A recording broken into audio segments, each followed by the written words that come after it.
Esta es la historia de un hombre y de su hija. Max Linder fue la primera estrella de cine. Era conocido como el rey del cine. Cayó en el olvido tras su muerte y sus películas se perdieron. Maud Linder es su hija. Lleva 70 años afanándose por encontrar todas las películas que rodó su padre y por recuperar su legado. Maud nunca conoció a Max.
Rollo 1. Prólogo.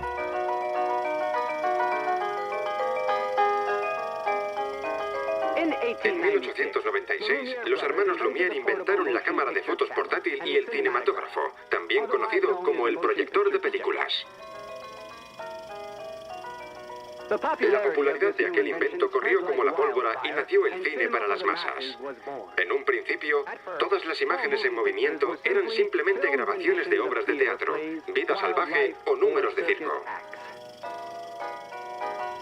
Pero muy pronto, un grupo de individuos muy despiertos se percató de que aquel invento les permitía contar muchos tipos de historias. Max Linder fue uno de aquellos pioneros.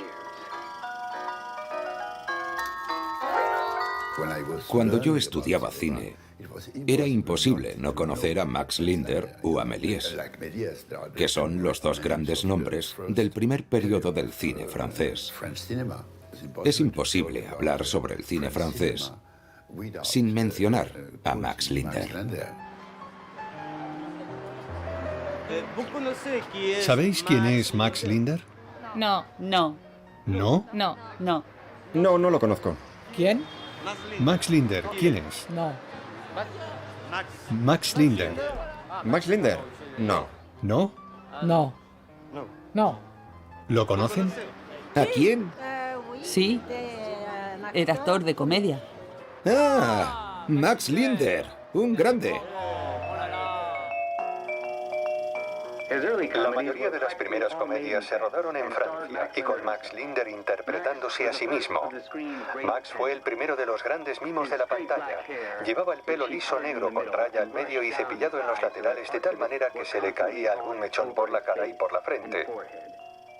Aprendí mucho sobre mimo en la oscuridad de la sala gracias a Max. La obra completa de 2 rollos se repetía cada media hora. En las 12 horas que estaba abierto un cine durante un día, veía la misma grabación 24 veces.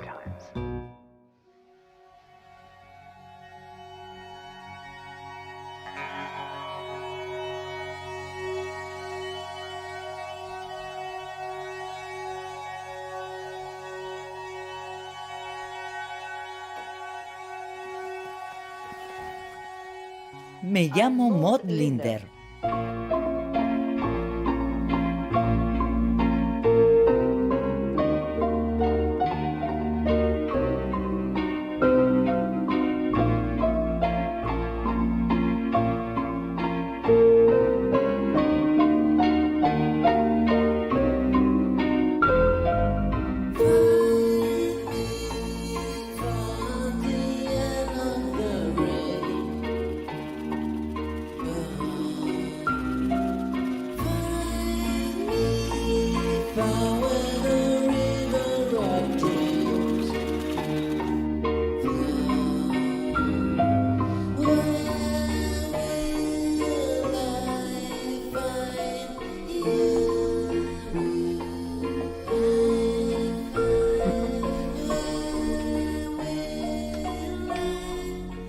Hola, me llamo Max Linder.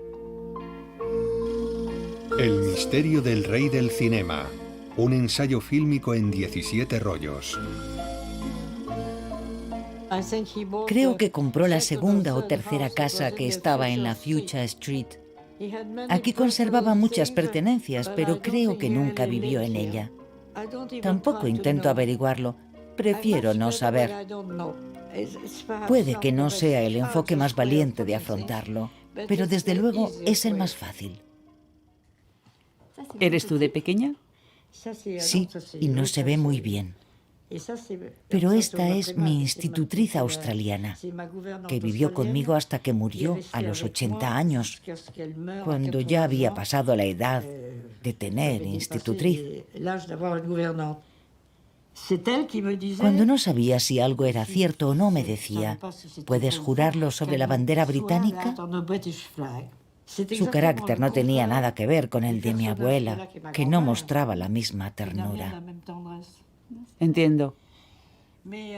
Estas 2 fotos se sacaron muy poco antes de que falleciera, porque aquí salgo con mi abuela, y mi abuela ya no vive. Rollo 2. Maud.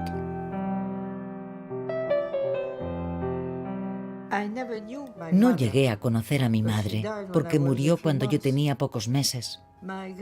Mi abuela, por parte materna, tuvo varias institutrices que se marcharon diciendo: esta niña es imposible. Me marcho, no hay quien pueda con ella. Se referían a mí. Así que pusieron un anuncio que decía: se busca institutriz para niña imposible. Después de que se marcharan la primera, la segunda y la tercera, por suerte pronto llegó una institutriz australiana y lo ha sido todo para mí. Yo escuchaba cómo sus amigos ingleses se dirigían a ella diciendo "my dear", es decir, cariño. Así que yo terminé pensando que se llamaba así, de la misma forma que alguien se puede llamar Helen. Así la llamé toda mi vida. Murió siendo my dear, porque my dear era para mí my dear, tal cual. Solo he tenido un my dear en toda mi vida. Rollo 3. Max. Cuando tenía 4 años, vi un espectáculo de marionetas. Desde aquel momento no dejé de soñar con el escenario. No podía quitarme de la cabeza la idea de convertirme en actor. El peinado me daba un poco igual, así que me enviaron a un conservatorio de música. Pero yo no quería estudiar música. Yo quería ser actor. Era un niño travieso. Fingía que iba al conservatorio, pero en realidad iba a la escuela de teatro. Al final del año gané el primer premio. ¿Cómo se dice? Se destapó la liebre, ¿no? De haber sido más joven, mi padre me habría castigado, pero me dejó continuar con mis estudios. Así que acudí al Théâtre de Variété, donde me dejaban actuar con personajes mudos. Recuerdo que una noche casi me muero de la envidia porque el tenor de un coro recibió una carta en la que los hermanos Pathé le pedían que cantara canciones al gramófono por 100.000 francos. Aquello hizo que me invadiera la rabia. Con 19 años me contrataron para interpretar los clásicos. Actué en Cyrano de Bergerac y en Los Noveleros. De ahí me marché a París, donde trabajé como actor de teatro. Y a continuación, bueno, me fui de gira por Europa. Rollo 4, de la escena a la pantalla. Empezó prácticamente como extra en las películas de Pathé. La gente empezó a verle. Entonces fue cuando él empezó a ganar cada vez más protagonismo, hasta que ya pasó, pues digamos, a protagonizar las películas y a dirigirse a sí mismo. Entonces, claro, llega un punto que tiene un éxito tremendo.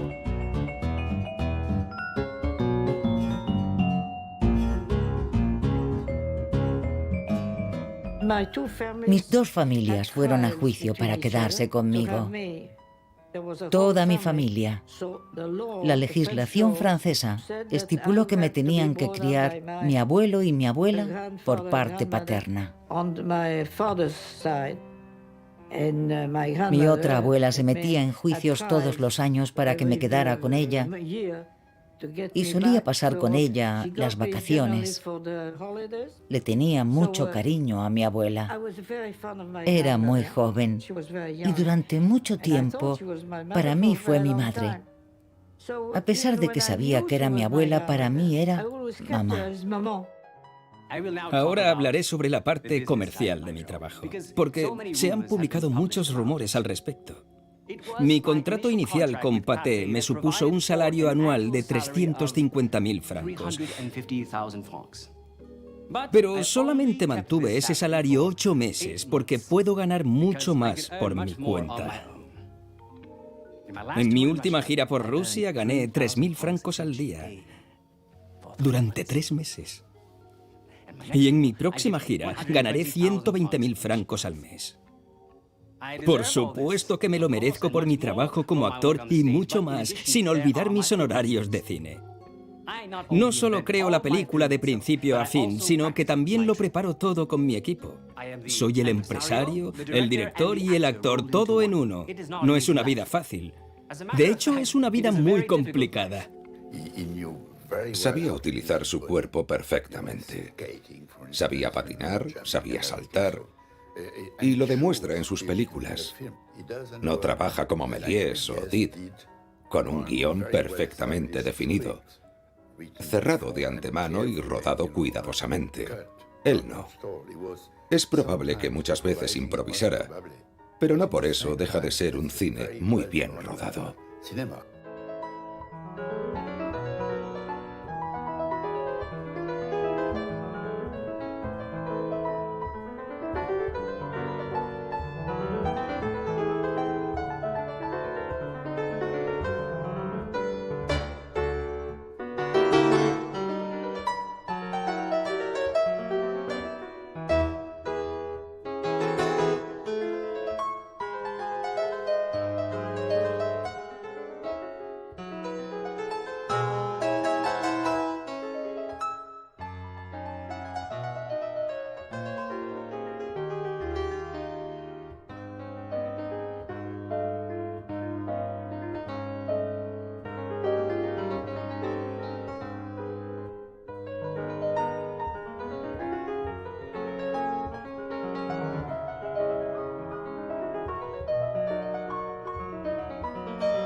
He saltado a un río desde puentes a gran altura.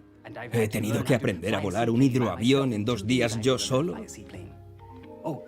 Y he montado en caballos muy salvajes y he matado a un toro en una corrida en Madrid. Y me ha quedado la marca en el muslo de un mordisco que me dio hace poco un perro policía. Pero me encanta esta aventura. Hasta que entendí que tenía un padre que rodaba películas, mi institutriz desdeñaba a los actores de cine. Si él hubiera sido un destacado médico o abogado, habría sido otro cantar. Pero siendo actor, entonces no se consideraba el cine un arte en toda regla.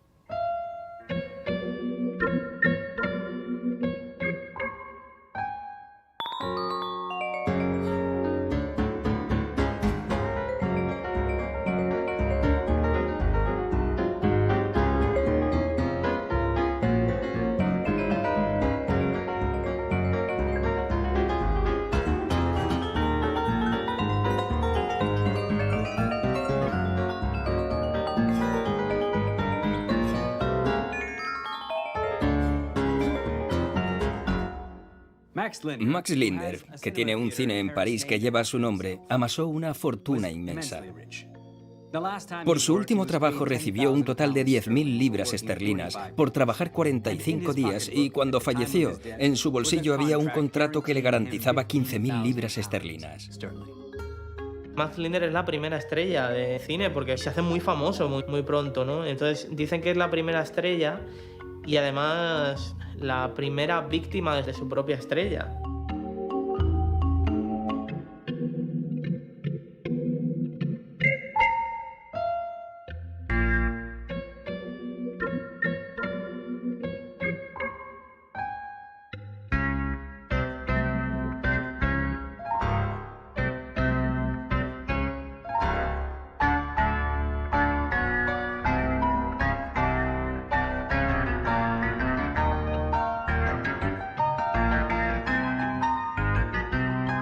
Rollo 5, del cine al escenario. Apareció el director del teatro y dijo al público: "Lo sentimos, pero el señor Linder no ha podido venir. No obstante, podemos proyectar una película". Y proyectaron una película en la que Linder parecía recibir una llamada de teléfono y se daba a entender que se había olvidado de su compromiso en el teatro. Luego se ve cómo sale corriendo y va sucediendo de todo por el camino. La última escena es una imagen del teatro desde lo alto. Entonces, se le ve bajar del globo al teatro por una cuerda y se hace la transición de la película al escenario, donde aparece bajando por ella. Se termina la proyección y Linder aparece en el escenario. Una transición impecable. Más adelante, Tati tomaría prestada esta solución para uno de sus espectáculos. También lo ha hecho Billy Crystal en los Oscar y Conan O'Brien en su estreno en The Tonight Show. La gente lo ve y dice: ¡qué rompedor! Pero ya lo hizo Max Linder en 1910. Max Linder sufrió un accidente cuando actuaba en un sketch en la Alhambra. No habían colocado la cuerda que bajaba hasta el escenario y el actor se desplomó desde lo alto. Parece que él estuvo en Madrid. Según cuentan en la prensa escrita, el accidente fue que saltando de un palco al escenario calculó mal en la distancia, entonces cayó en el foso de los músicos. Perdió el conocimiento, incluso algunos agregan que se rompió una pierna. Según algunas versiones fue real, pero otras dicen que realmente era mentira. A finales de 1913 estaba en San Petersburgo y durante una de sus representaciones el corresponsal de un periódico se coló entre bambalinas y comprobó que alguien estaba descendiendo por la cuerda mientras Linder se encontraba en su camerino preparándose para su actuación. Eso significa que utilizaba un doble cuando el público se pensaba que era él quien bajaba. Parece que en el año 12 fue cuando estuvo en Barcelona y rodó el famoso corto de Max Toreador. Días antes de su presentación oficial en Barcelona, aparecen en periódicos de la época noticias que dicen que la gente en la calle tal se había sorprendido muchísimo porque había un hombre que se parecía mucho a Max Linder y que estaba haciendo el tonto con una muleta de torero. Claro, luego a los días se descubre que era realmente Max Linder y que había venido a Barcelona, lo cual demuestra lo famoso que era Allende de Francia.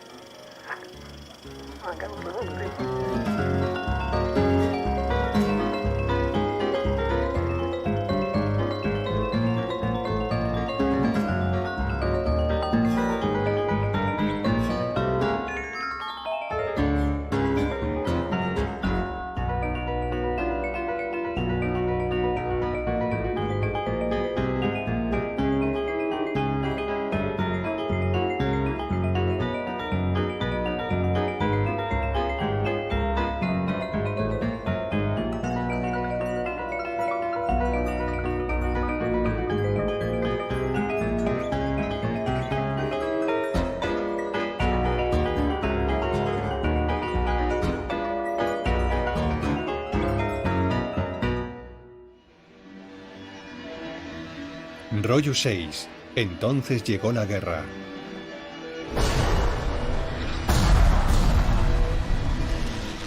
Entonces llegó la guerra. Sí, así fue.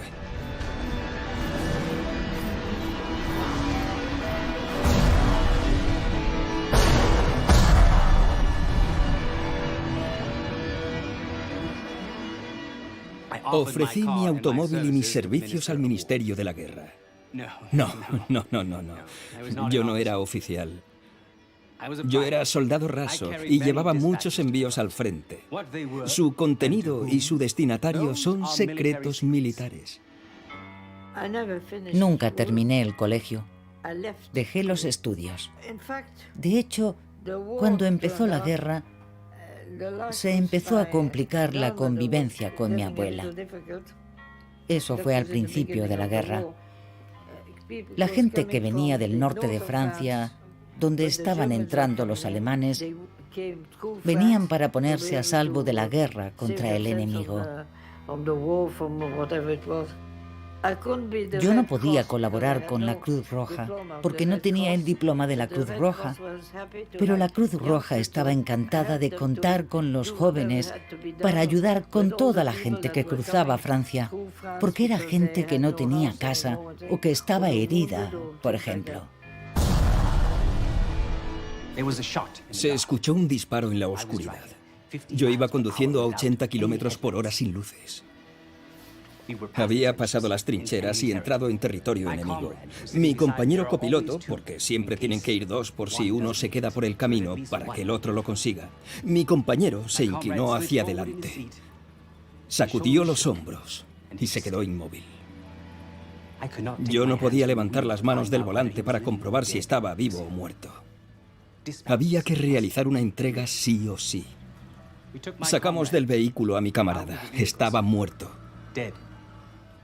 Utilizamos palos y las manos para excavar un hoyo e improvisar una tumba para él. Esa es la fortuna de un soldado. ¿Ha muerto Max Linder? Max Linder, el célebre actor de cine, podría haber muerto en la batalla de Aisne. Hay ciertas versiones que dicen que 3 balas alemanas le atravesaron el pecho. Y Linder tuvo que llamar para obligarles a que publicaran otra vez que no, que estaba vivo. Max Linder no ha muerto. A principios de la semana pasada llegaron noticias del frente de la Gran Guerra que indicaban que Max Linder, el célebre actor de Pathé, había perecido en la batalla de Aisne. No obstante, unos informes posteriores han demostrado que el primer rumor era una exageración, como habría dicho Mark Twain. Max simplemente está mal herido y los pronósticos indican que dentro de poco volverá a la línea de fuego.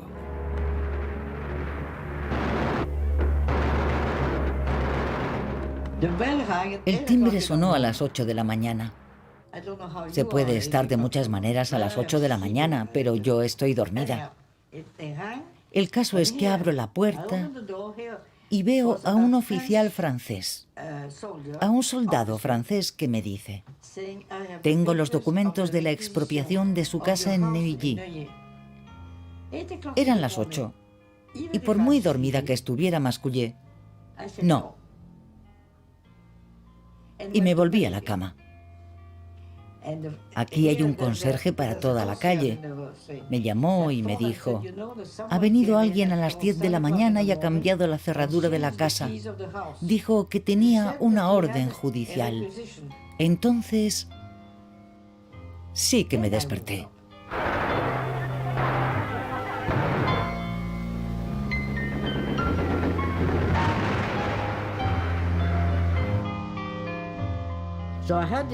Así que metí en un camión vacío todos los muebles que tenía puestos en mi piso de Versalles y los traje aquí.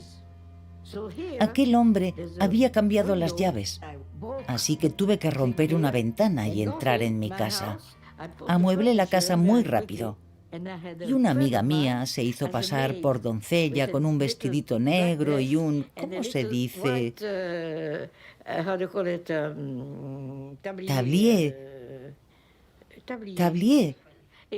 Un delantal, gracias.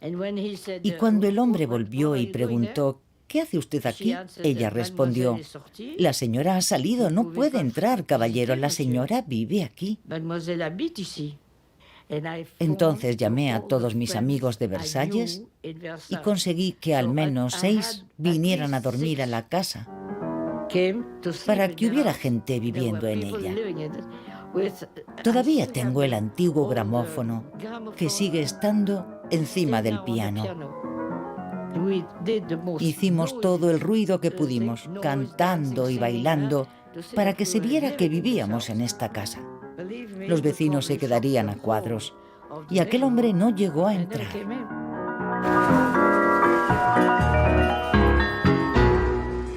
En la trinchera los hombres viven al día. Fuman en pipa o cigarrillos, o pasan sin fumar.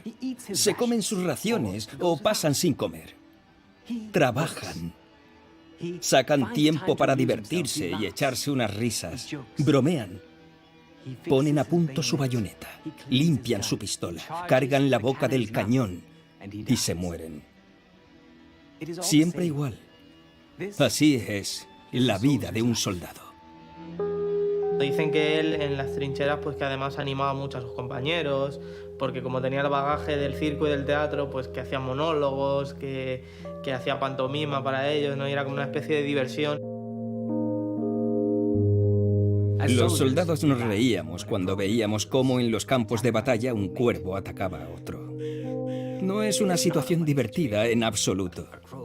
Nosotros sentados en las trincheras veíamos a un cuervo. De repente se aproximaba a otro, intentaba besarlo y el otro hacía... y nos moríamos de la risa. Percibíamos la gravedad y el caos que nos rodeaba. Pero uno tiene que aprender a reírse.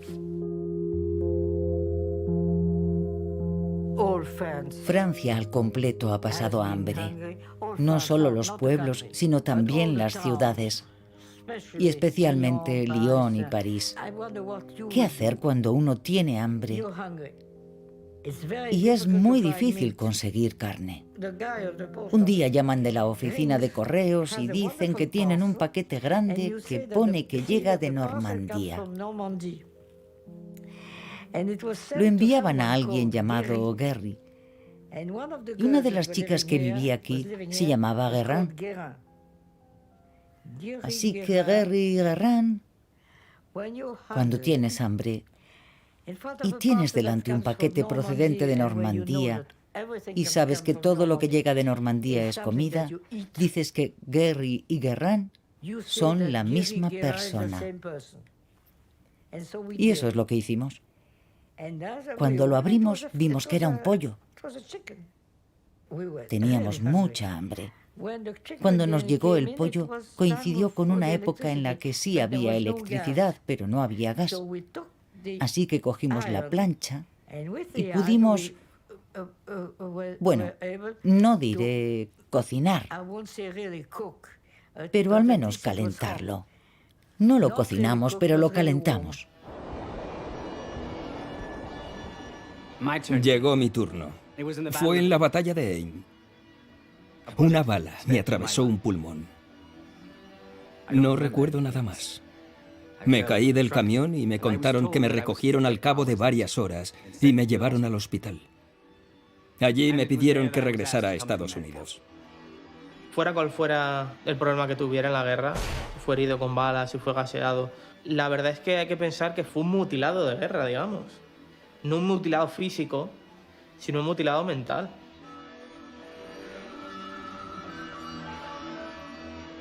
Primero se menciona que había muerto de una pulmonía, luego que había muerto en el frente, cuando todo ello suena a algo amañado, un poco de propaganda. En realidad se le pone en una situación de heroicidad por presentarse voluntario en la guerra mundial, en fin, no sé si es muy creíble. Parece algo amañado, un poco de cara ya por entonces a la publicidad, para realzar su figura y sus obras probablemente en aquel momento, ¿no? A mí no me parece una situación un poquitín engañosa, ¿eh? ¿Quiere decir que me invento las cosas?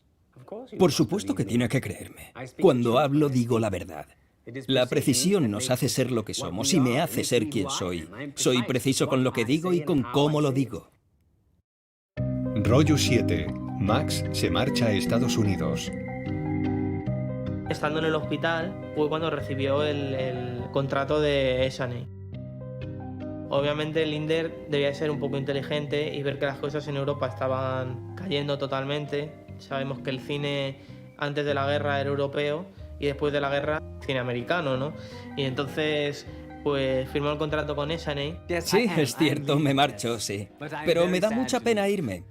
He firmado un contrato con los estudios Essanay para rodar 12 películas por las que recibiré 2 millones de francos. Podré elegir a todos mis artistas y tendré la última palabra sobre todos mis guiones.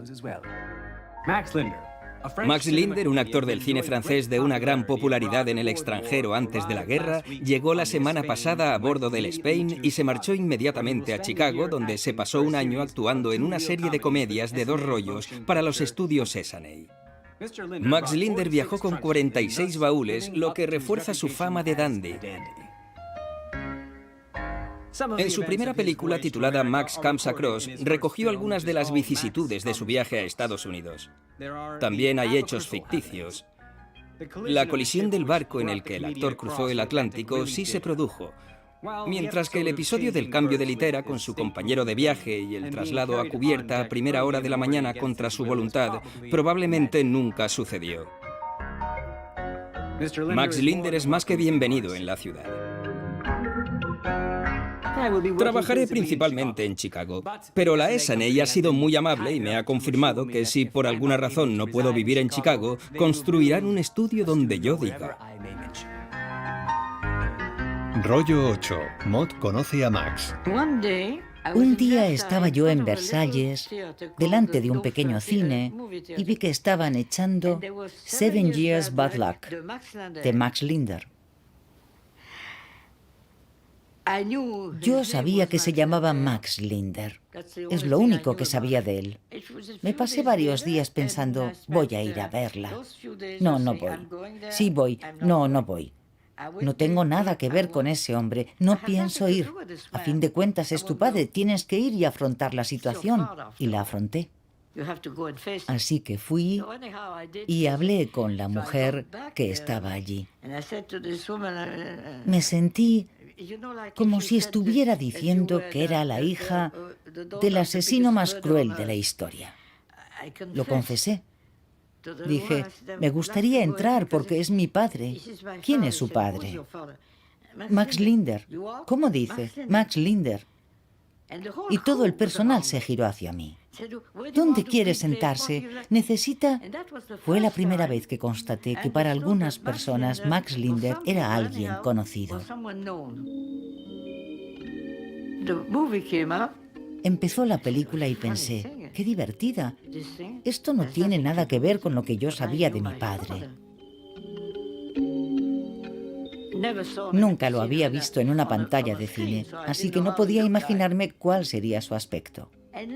Por suerte, no era vulgar. Era atractivo. Tenía mucho encanto y una sonrisa muy bonita. Sin pensar que era mi padre, adopté a aquel hombre porque me pareció encantador.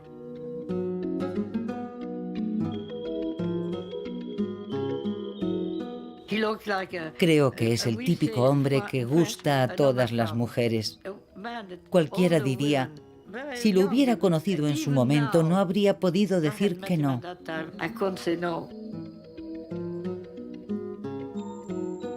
No adopté a mi padre, pero sí a Max. No es que yo sea un galán, sino que ellas me ven como tal. Es duro. Me paso la vida huyendo de ellas. Acudo a mis estrenos y se me echan todas encima. No tiene gracia. A la gente le gusta inventar historias para magnificar la realidad, pero en el fondo no está tan mal. Yo no me escondo. Me rodea gente que está R que R hablando de estas situaciones, pero yo no le veo sentido.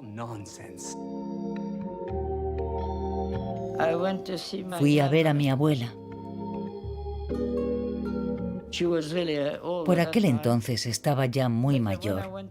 Quise ir a pesar de que había sido muy desagradable conmigo. De pequeña odiaba a aquella mujer. Fui a verla otra vez a los 20 años. Fue educada conmigo y yo con ella. Cuando me miró me dijo, «Te pareces mucho a tu padre». Es impactante. Me dijo, no te puedes imaginar la de trastadas que hacía él cuando era pequeño. Algunas de ellas incluso peligrosas. Porque quería vivir las experiencias en primera persona.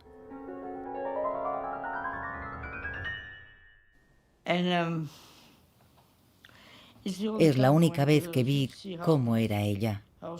Ella habló conmigo y yo con ella.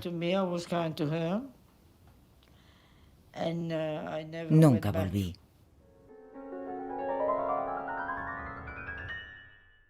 Estoy plenamente convencido de que mi vida está en mis manos en todo momento. Soy fatalista y sé que eso es lo que quieren. No conozco el miedo. Una vez conocí a alguien que me dijo, «Es usted la hija del hombre que me ayudó cuando llegué a París procedente de Burdeos, la hija de Max Linder. Acabo de fundar un periódico que se llama Ópera. ¿Qué puedo hacer por usted? Si quiere escribir, tiene que aparecer el apellido Linder». Le dije que nunca había escrito un artículo en toda mi vida. Me respondió, «Algo me dice que podrá hacerlo». En aquel momento me pidieron que firmara como Maud Max Linder. En cuanto pude me quité el Max, aunque una sea hija de su padre también es una misma.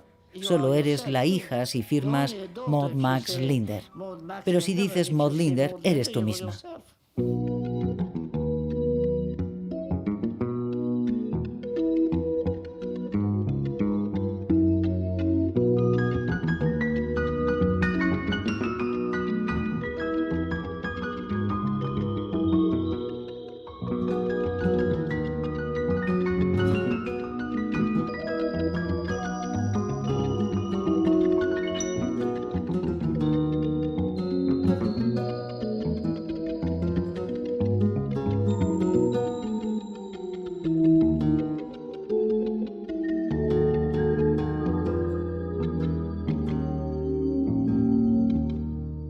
Rollo 9. Desenterrando películas. Cuando yo trabajaba para aquel periódico, le pregunté al director si en algún momento me permitiría escribir un artículo diciendo que estaba buscando películas, en concreto películas de Max Linder. Por aquel entonces se encontraban películas hasta en el mercadillo. Algunos las vendían muy caras y otros las regalaban. Allí encontrabas el abanico de la mentalidad humana.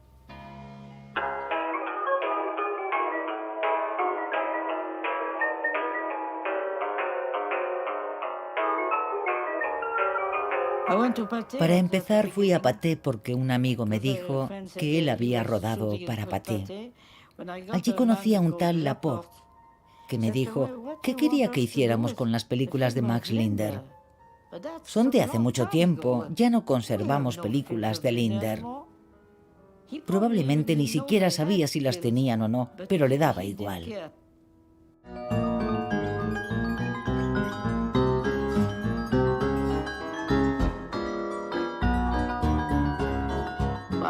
Primero fui a la casa del pueblo de uno de mis tíos. Mi tío fue mi tutor cuando yo era pequeña. Le pregunté, ¿has encontrado películas de mi padre? Y me respondió, no, ya no existen.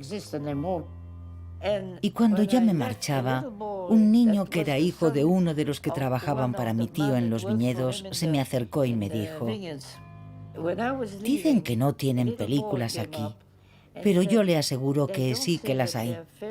Han excavado un agujero muy grande y han guardado las películas debajo de aquel árbol.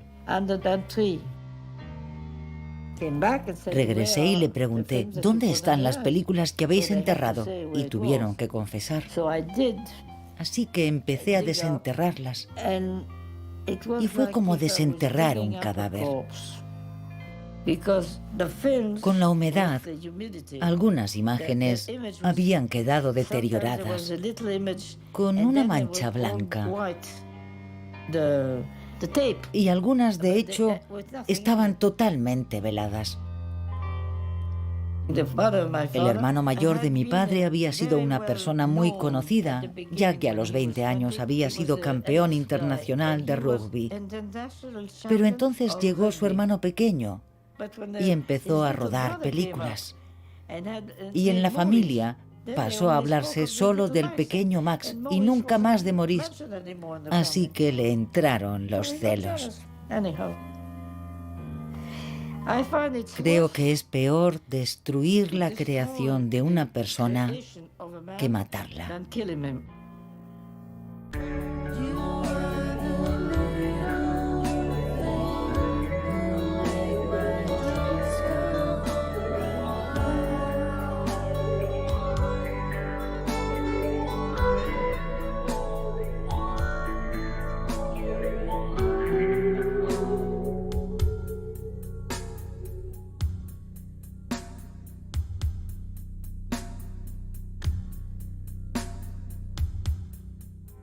Rollo 10, Charlie y Max.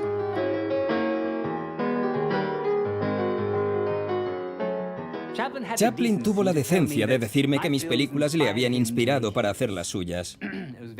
Fue muy amable por su parte, pero he de decir que fui yo quien tuvo la suerte de haber aprendido un par de lecciones de Chaplin. Max Linder llegó allí, claro, para sustituir a Chaplin. Yo imagino también porque el propio Chaplin habría mencionado alguna vez que era Max Linder, había sido su maestro.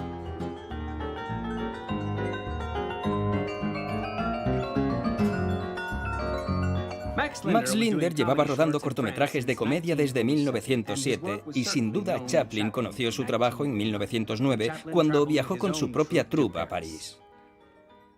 Chaplin diría después que Linder había sido su maestro, unas palabras que optó por no confirmar en su autobiografía. Es fácil ver dónde estaba el modelo para el vagabundo, al menos en las primeras etapas. Chaplin envió una postal a Linder. Para Max, mi maestro, de tu discípulo, Charlie Chaplin. Y más adelante, le daría vergüenza haber escrito aquello.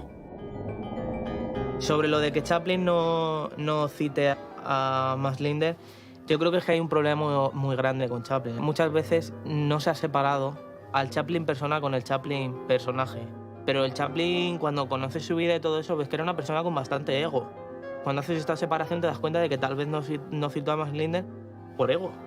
Porque no le interesaba citar a Max Linder como no le interesaba citar a cualquiera de los que trabajó con él.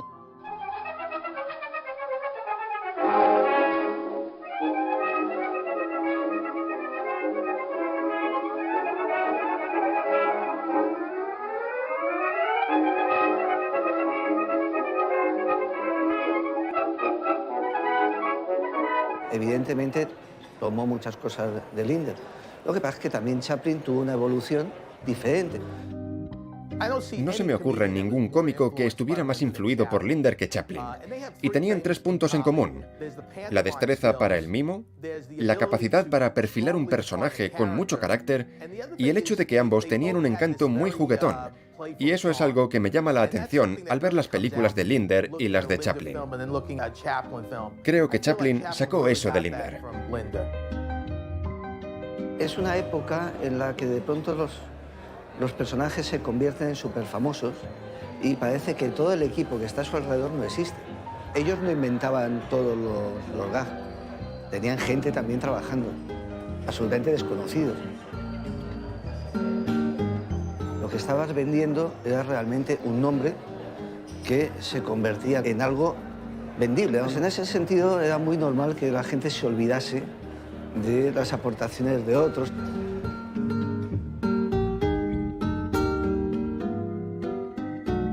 Los cómicos tienen que soportar mucha presión para ser innovadores y encontrar nuevas formas de hacer reír al público. Y reconocer influencias les resta valor. Por eso, muchas veces se lo piensan mucho a la hora de admitir que otros actores les han influido.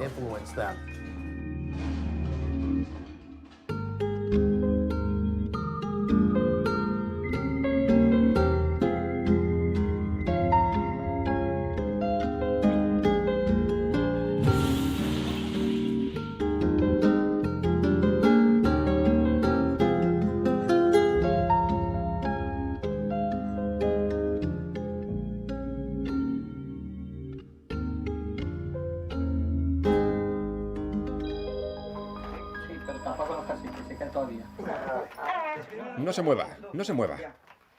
Me hace cosquillas. Es el cable. ¿Le hacía cosquillas, eh? Ay, no. Me hace cosquillas. Y no le gusta que le hagan cosquillas. No.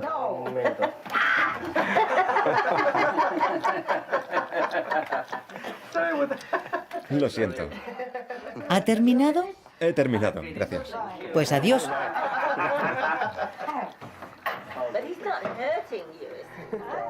Rollo 11. La sala de montaje. Tendrá que llamar a su amiga, la editora, para ver cuándo podemos ir a la sala de montaje. Ah, la llamaré. Pediremos a esta mujer que venga. Si hay algo que me parece atractivo hoy para la gente son las películas. Y hoy ya no se ven películas. Y la mujer que vendrá mañana a la sala de montaje es una de las 3 o 4 de un total de varios cientos de montadores en París que sabe manejar una 35 milímetros sin romperla.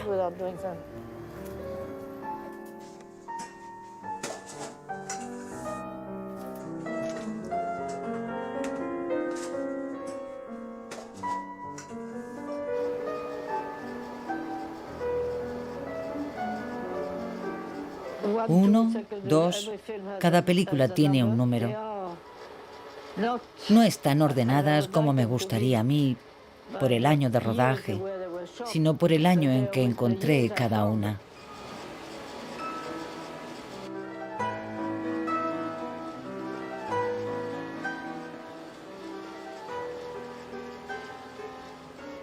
Es del principio, de cuando era actor. La historia de su primer rodaje con Charles Pathé. Se ve a todo el mundo trabajando con Charles Pathé. Es el principio de Le début de Max au cinéma. A la derecha está Charles Pathé. Sí, es Charles Pathé. Y el otro es su hermano. No puedo confirmarlo, pero sé que el primer hombre con el que ha hablado es Charles Pathé. Muy bien. ¿El mismo? El mismo, sí. Muchas veces, cuando quieres hacer un montaje, conversas sobre lo que está pasando en la pantalla. No puedo hacerlo delante de nadie porque parecería tonta. El caso es que cuando estoy a solas con la pantalla, hay algo ahí, hay una especie de conversación. Es una sensación curiosa.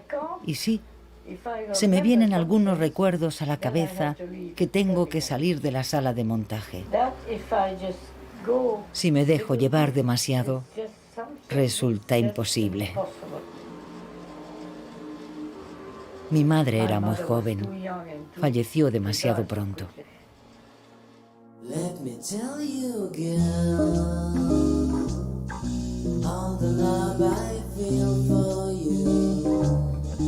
You're my only drug. Could I sleep with you? And we'll dream together. Look into the moon. We'll be the one.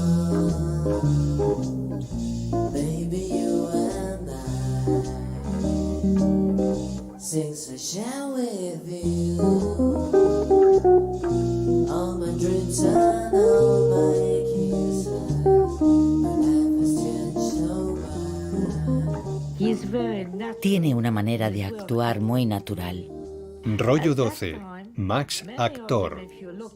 Si uno observa lo que rodaban otros en aquellos tiempos, comprobará que es todo muy teatral.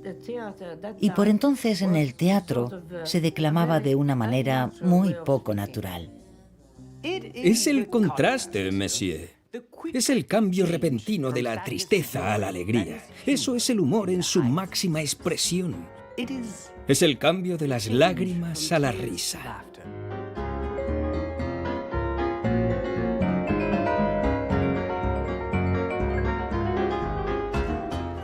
Recurro mucho a la expresión facial, pero empleo otros truquitos, por decirlo de alguna manera, como el slapstick, aunque yo no me baso en el slapstick.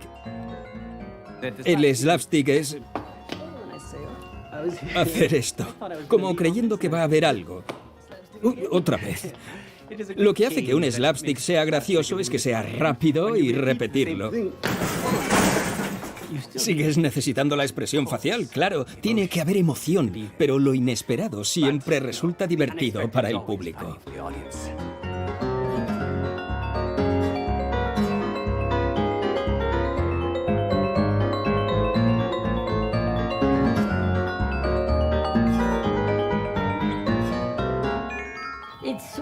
En aquellos tiempos, sobre 1906, es uno de los primeros actores que actúa para la cámara, como si estuviera viviendo su propia vida. No era teatro filmado, sino que él estaba viviendo algo y tenía la cámara delante. Y creo que esa fue una de las razones que explican su éxito entonces.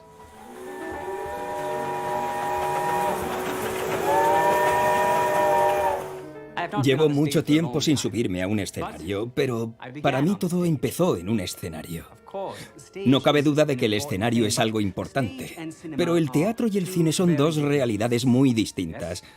En el escenario uno depende más de la voz o de la presencia, o también en que el guión incluya una interacción ingeniosa, que tenga humor. Depende más de tu personalidad. En la pantalla uno tiene que pensar más. Para alcanzar el éxito en la gran pantalla uno tiene que pensar en el proceso. Dependes principalmente de ti mismo y de tus propias acciones. No es tanto cuestión del guión, sino de cómo consigues expresar tus ideas y de cómo expresas tus emociones.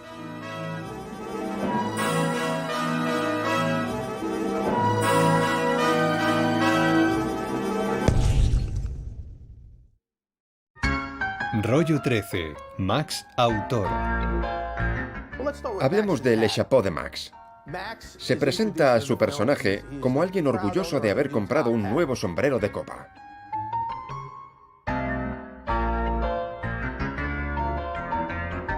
Lamentablemente, destroza varios sombreros de camino a una cena para festejar un compromiso.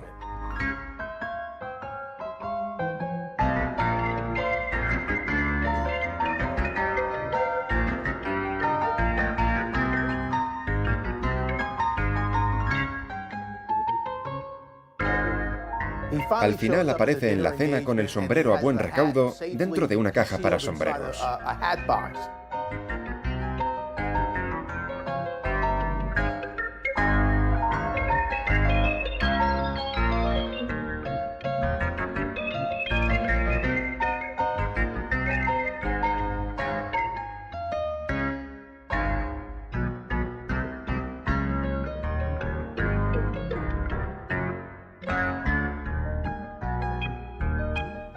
Este es uno de los típicos viajes emocionales de Linder. Empieza la historia muy feliz, luego se muestra frustrado y enfadado y termina desolado.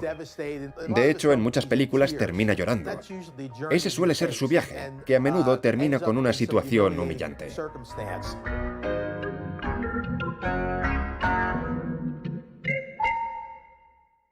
Max Linder introdujo en el cine muchas rutinas teatrales.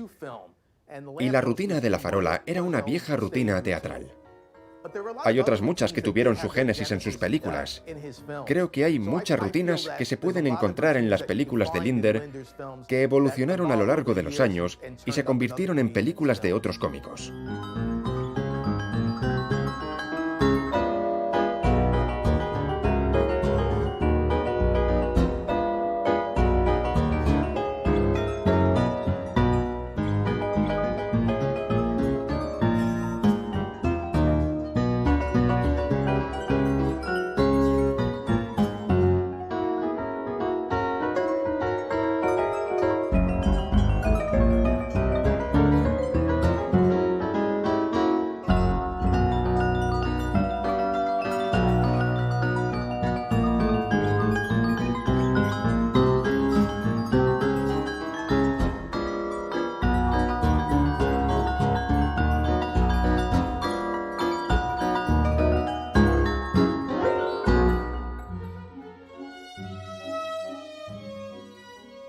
La rutina que hizo Max Linder en Be My Wife requería mucha pantomima.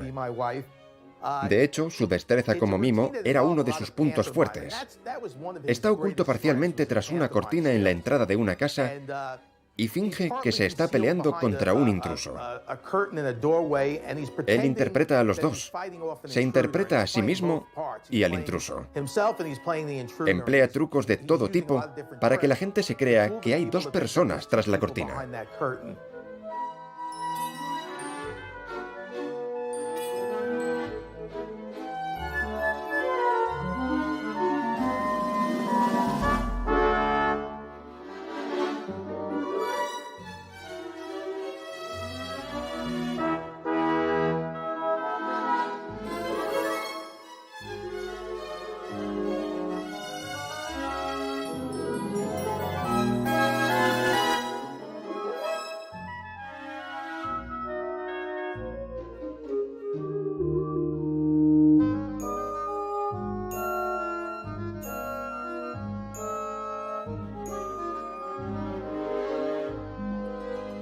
Max in a Taxi empieza con Linder y sus amigos dirigiéndose a casa tras una noche de fiesta.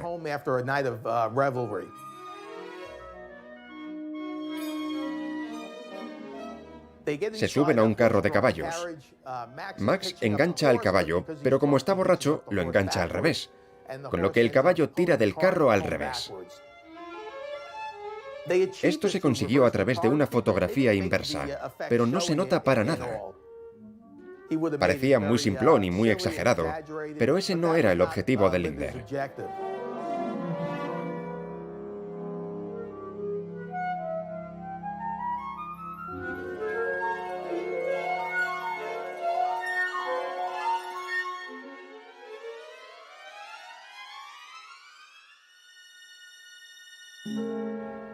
Algunas de sus escenas, como la del espejo roto, que es muy famosa, son simplemente insuperables. Nadie podría rodarla mejor que él. Por eso lo admiro tanto. Es una de las primeras personas que comprendió lo que podría aportar el cine, la nueva técnica, a una forma de expresión ya conocida. Él pensó cómo podría utilizar la tradición del music hall y del circo, adaptándola a un nuevo prisma, a la nueva técnica. Ese es uno de los puntos de inflexión en la historia de la imagen y en la historia de lo que podríamos llamar la expresión.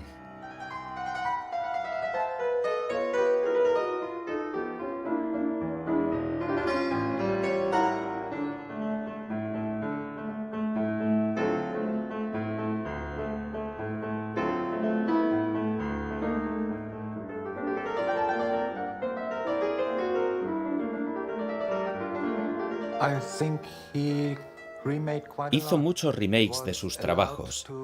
Le permitían escribir y dirigir sus películas, así que empezó a rehacer algunas de ellas, probablemente porque pensaba que podía mejorarlas.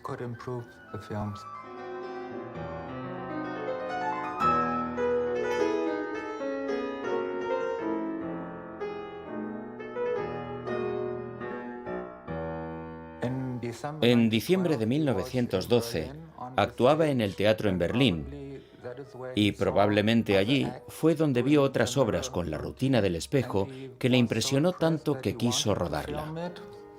Hubo cuestiones de derechos de autor y la película fue prohibida en Alemania, Austria y Suiza. Y aquel trabajo solo pudo ver la luz en Inglaterra y en Países Bajos.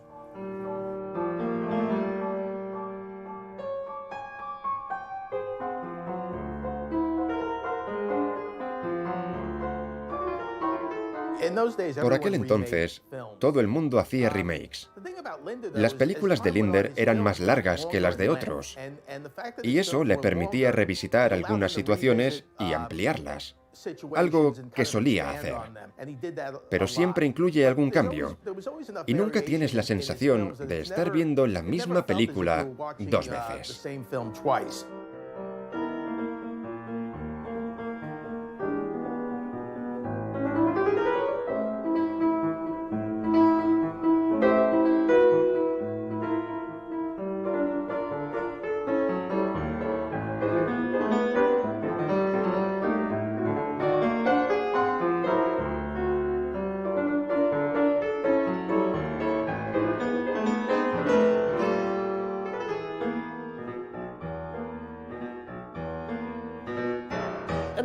Al principio, cuando rodó en 1912 o 1910, se incluye en el principio de la película escena de Max Linder, interpretada por el autor.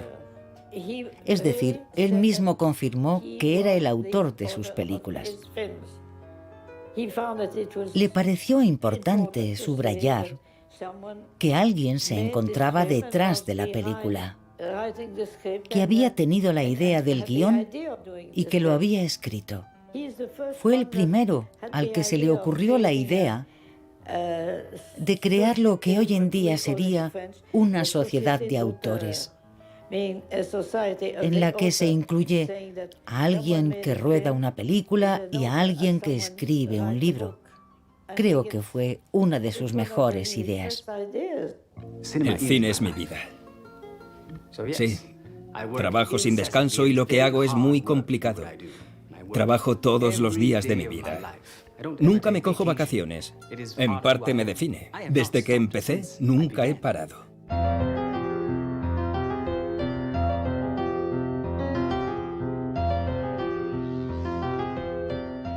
No cabe duda de que la comedia de Linder era paciente y sutil, y eso se debía a que él era un cómico de personajes.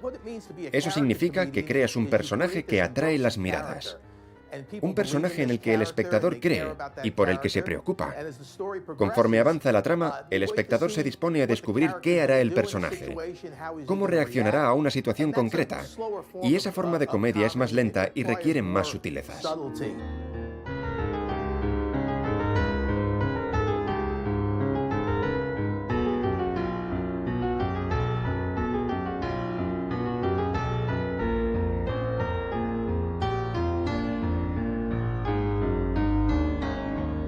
Rollo 14, de Chicago a Los Ángeles. Linder cae enfermo y deja de trabajar. Debido a su enfermedad, George K. Spur, presidente de Essanay, ha anunciado que se pospondrán indefinidamente los futuros estrenos de las películas del famoso cómico. El señor Linder sufre las complicaciones de una herida sufrida durante la guerra, y los médicos más destacados de la costa del Pacífico le han ordenado que por ahora abandone el ambicioso programa al que se sometía para la grabación de sus comedias. Tuvo que soportar temperaturas gélidas durante sus rodajes en Chicago, y cuando empezó a trabajar en la tercera película, volvió a caer muy enfermo, y decidieron trasladar la producción a Los Ángeles. Allí rodó su tercera película, pero estaba tan enfermo que no pudo hacer más.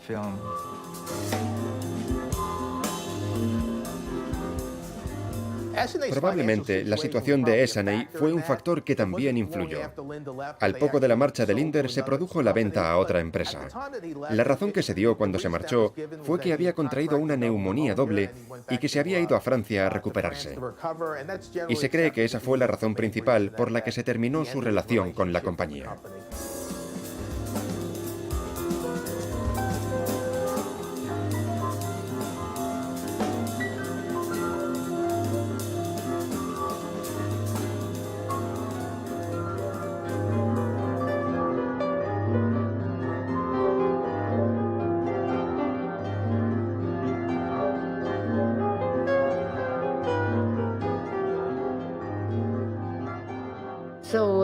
Me reuní en Chicago con una de las editoras de las películas de mi padre. Y esa mujer me dijo, era terrible. Y yo dije, ¿perdone? Bueno, no terrible, pero quería que las escenas fueran muy cortitas, demasiado para mi gusto. Quería que todo fuera rápido.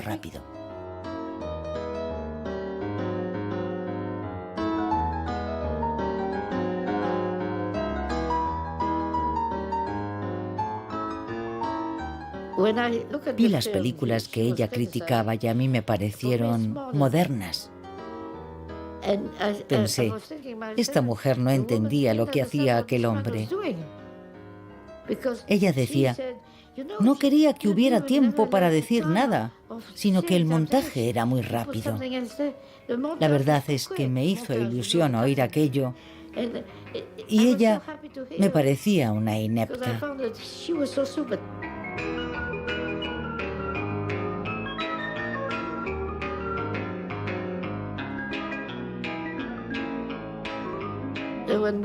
Y cuando mencioné la película de la que estábamos hablando, comprobé que la mujer no entendía nada de lo que había hecho con ella.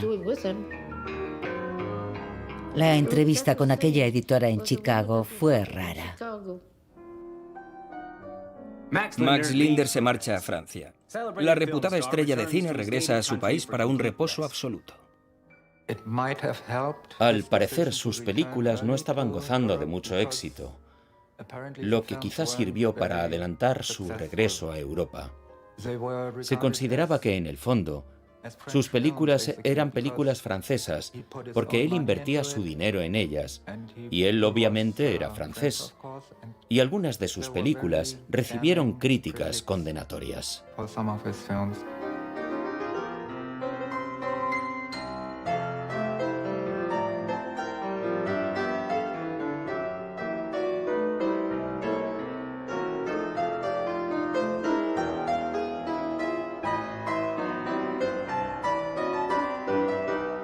Rollo 15.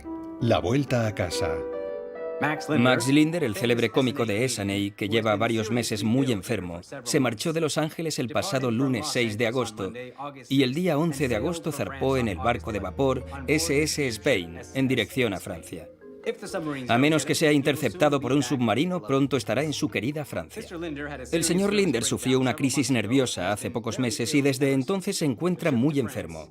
Sus médicos creen que el viaje de vuelta y unos meses de reposo servirán para que se recupere por completo.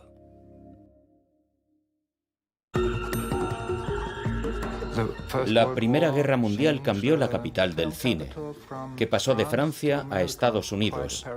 Al parecer porque en 1914 el cine francés tuvo que claudicar cuando estalló el conflicto.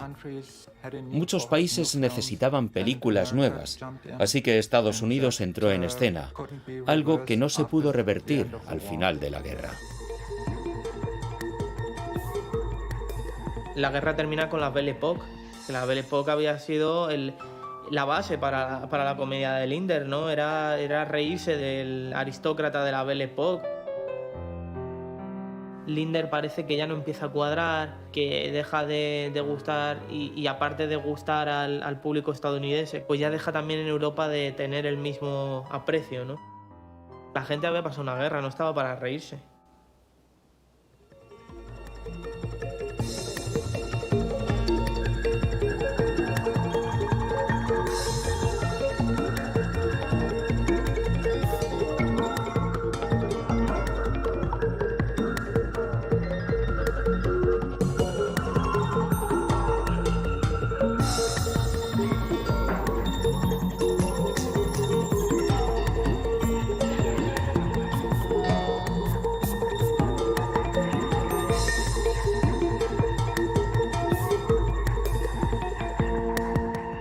De hecho, he vivido algunas experiencias durante la grabación de mis comedias que me han llenado de más.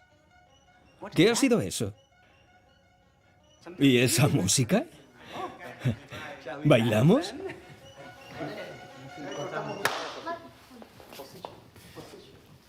En mi marca, ¿dónde estaba? De hecho, he vivido algunas experiencias durante la grabación de mis comedias que me han llenado de más pavor momentáneamente que las vivencias en el campo de batalla. Procederé a contar la última de ellas, la que recuerdo con más lucidez en este momento. Concebí el guión de lo que se podría denominar un thriller para mi tercera comedia con Essanay, Max in a Taxi. Después de que mi padre me desheredara, el guión indicaba que me debía tumbar delante de un tren a punto de pasar con el fin de desprenderme de mis cargas vitales. Incluso cuando el maquinista estuviera a punto de arrebatarme la vida, debía permanecer allí. Pero un momento. Hay un cambio en las vías a 3 metros de donde yo estoy, algo imperceptible para los espectadores. La escena se rodó impecablemente, como pueden comprobar. El tren se dirigía hacia mí. Yo me apoyé sobre la vía. El tren estaba ya a pocos metros de mí, y entonces pensé, ¿y si, por un terrible imprevisto, no se pudiera hacer el cambio de vías? No sabía qué hacer. La muerte se abalanzaba hacia mí. Podía verlo y no podía escapar.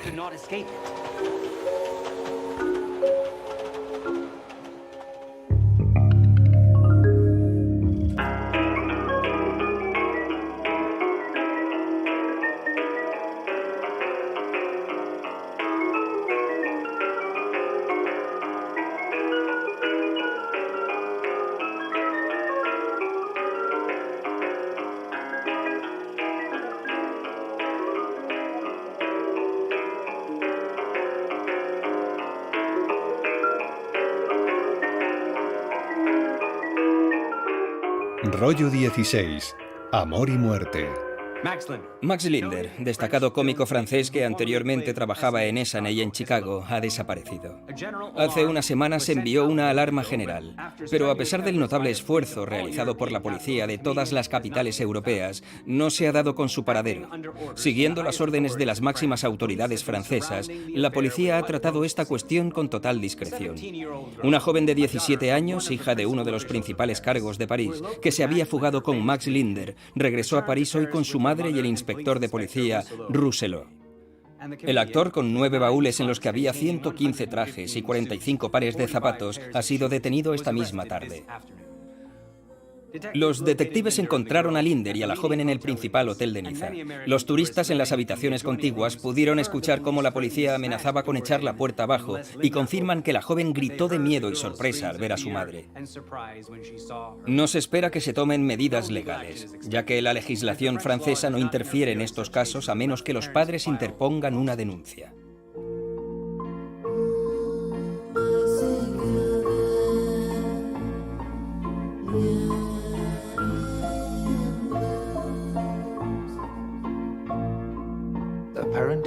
Sus amigos dicen que más tarde, en 1923, cuando los padres de la joven no le permitieron casarse con él, Max tuvo un accidente de coche y sus amigos sospechan que quizá fuera el primer intento de quitarse la vida. Pero luego desapareció con la chica y la policía empezó su búsqueda. Cuando los encontraron en Niza, los padres finalmente accedieron a que se casaran.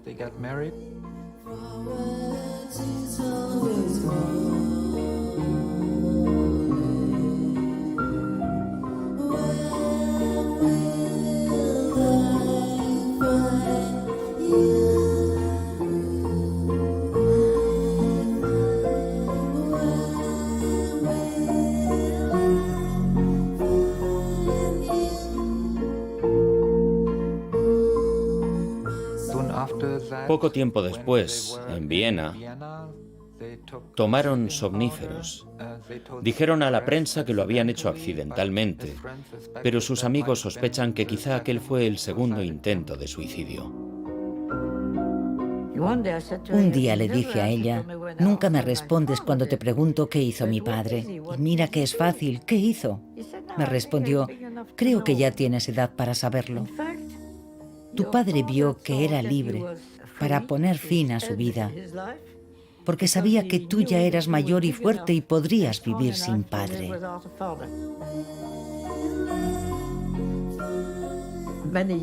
Muchos años después lo pensé bien. Qué inteligente es eso.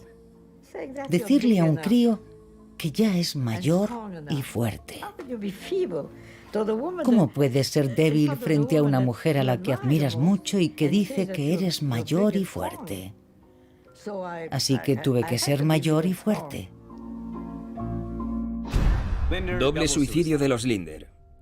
Gabriel Louviel, 45 años, conocido profesionalmente como Max Linder, y su joven esposa de 20 años se han suicidado en un hotel de la ciudad el sábado por la noche, envenenándose y cortándose las venas. La pareja fue trasladada a un hospital donde falleció la joven y en menos de 6 horas falleció Max Linder. Acababan de estar viendo Quo Vadis, una representación en que Petronio, vamos, uno de los personajes, pues muere así con su mujer.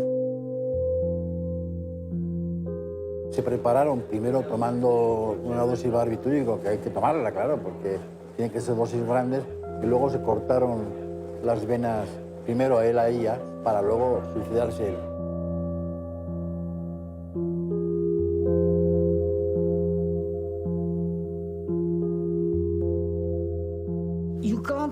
No se puede decir que mi padre fuera buen padre.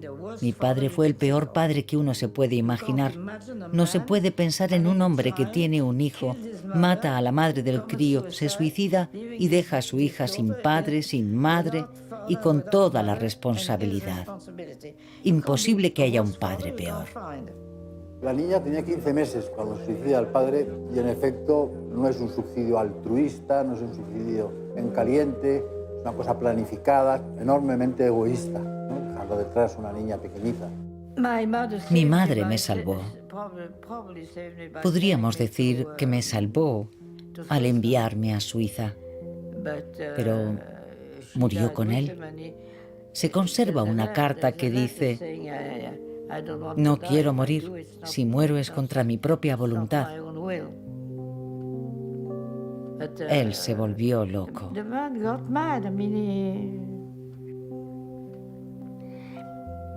Puedo entender los celos, porque soy más celosa que un tigre. Bueno, lo era. A los 87, eso ya se te olvida. Los celos son algo en lo que suele haber consenso, pero no en quién era más responsable de los celos. Los amigos de Linder afirman que él no quería casarse con ella, que le chantajearon para que se casara porque, de lo contrario, si él no decía que sí, ella se suicidaría. Pero quizá Linder también fuera celoso.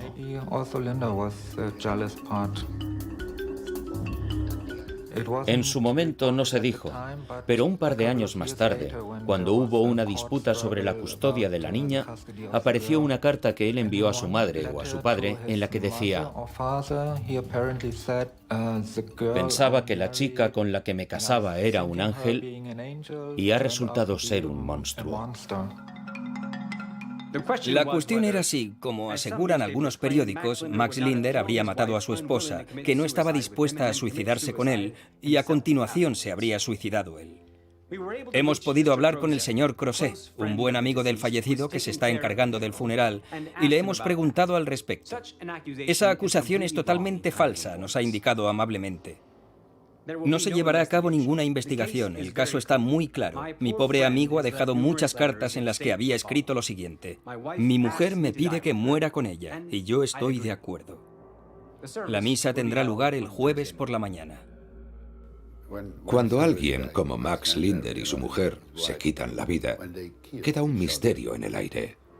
Desconocemos el por qué y el cómo, y creo que tenemos que respetar ese secreto. No hay ninguna interpretación posible sobre por qué se quitaron la vida. Nunca lo sabremos. Nadie lo sabe. Es un secreto que se llevaron con ellos a la tumba. Todo lo que podamos decir es inútil y banal. Rollo 17. Epílogo.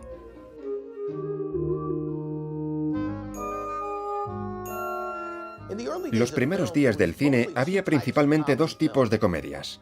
El primero era el de comedia espectáculo, y fue creado por Georges Méliès. Son películas que tienen muchos efectos especiales e imágenes surrealistas. André Dide fue un cómico que amplió el significado de aquellas comedias espectáculo. Él tenía a su personaje y lo colocaba en mitad de la acción, a menudo convirtiéndolo en el instigador de la acción. Eso hacía que las películas fueran más interesantes y divertidas. El otro tipo de comedias eran las comedias de bromas, una comedia estructurada como una anécdota divertida, con un planteamiento, una progresión y una gracia final. Era una especie de cómic de 3 viñetas. Linder cogió ese tipo de comedia y le añadió su personaje, con lo que aportó más hondura a las películas. Así consiguió que el público se preocupara más del personaje y de cómo iba a encajar en la situación.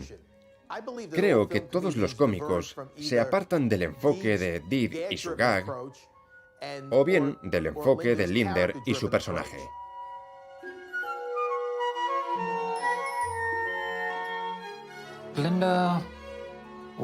Linder fue el primero en rodar películas más adultas. En las otras la actuación es infantil. André Dide es un niño malcriado y Linder es un adulto. Y por eso, todavía hoy podemos ver algunas películas de Linder y reconocernos en algunas de las situaciones en las que se ve envuelto.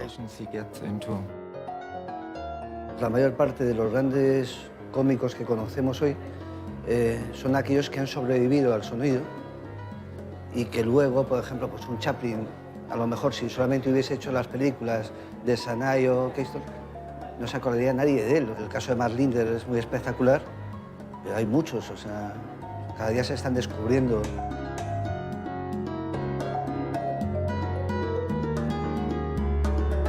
A lo mejor si Max Linder hubiera seguido vivo, otro gallo hubiera cantado, ¿no?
Por lo que a mí respecta, yo moriré con Max Linder.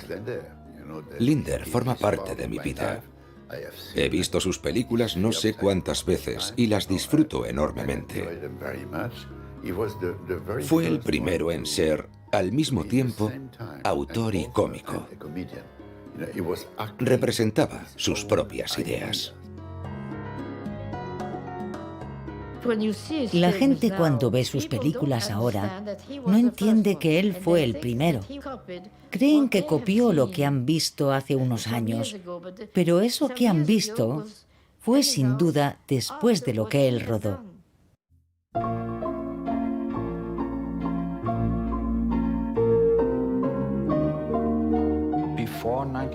Antes de 1914, apenas hay alguien del que sepamos hoy. Y puede que eso tenga algo que ver con cómo murió, con cómo mató a su mujer y luego se suicidó. Y eso quizás se debe a que la gente, de alguna manera, quiso castigarlo omitiendo su legado.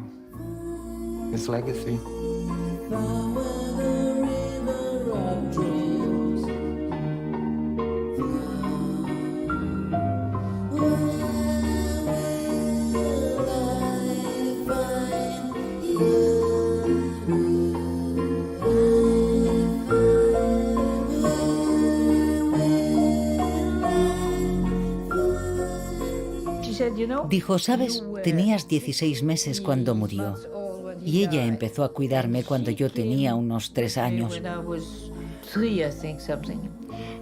Lo raro fue que un día, cerca de la playa, en Monte Carlo, había un hombre que se parecía mucho a Max Linder. Y le dije a ella,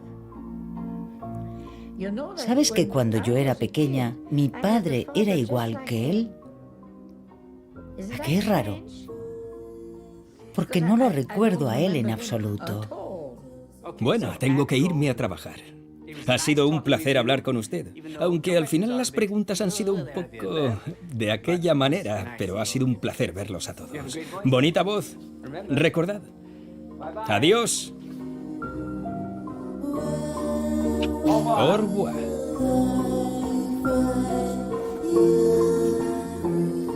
A trabajar, trabajar, sin parar. Tras el suicidio de Max Linder, su legado cayó en el olvido. Maud Linder encontró más de 120 películas en 70 años de búsqueda. Las películas de Max resultan tan frescas y divertidas hoy como hace 100 años. Su genio y su ingenio siguen brillando a través de esos rollos que pasaron desapercibidos durante un siglo. Ni siquiera quiero saber lo mal padre que fue. Pero sin duda es un hombre que el cine francés debería honrar.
Rodé mi primera película bajo el sello Max Linder, llamada En compagnie de Max Linder, y se iba a estrenar en París ante la sociedad parisina interesada en Max Linder.